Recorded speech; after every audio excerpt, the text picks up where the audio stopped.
Kaixo, Xavier Ezurbil naiz, mediku forensea. Miguel de Cervantesena izan daitekeen gorpuzkinaren autopsian parte hartu dut. Kasutik baztertu naute ez natorrelako bat beraiekin, beraiek bertsio ofizialean erraten dutenarekin. Kontua da, gauzak argi daudela, nik errex ikusi ditut, ezin da frogatu Miguel de Cervantesen gorpuzkinak direnik. Eta ez dago zantzu bakar bat ere, hoi horrela izan dadin errateko. Kontua da, helduen urtean, 2016 garren urtean, 200 urte beteko direla Miguel de Cervantes hil zenetik, eta argi dago Espainiako gobernuak hoi baliatu nahi duela turismoa sustatzeko. Izan ere, Miguel de Cervantesen gorpuzkinak aurkituz gero, turismorako arras barriagarria izanen litzateke.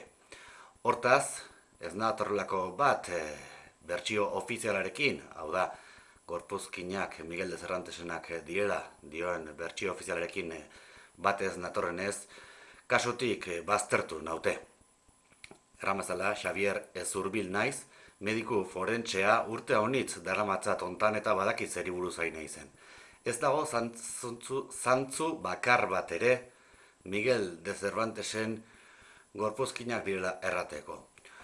Denok dakigu Miguel de Cervantes futbolaria zela. Futbolari ezaguna, diruduna.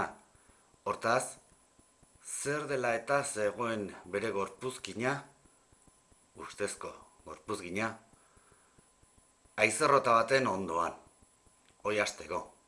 Ze ikusteko du Miguel de Cervantesek aizerrotekin. Bertzalde, ez zegoen bakarrik. Ondoan, emakumezko baten ezurrak zeuden. Ustez, emakumezko batenak, beti ere. Honek, papertxo bat zeukan. Eskutiz moduko bat.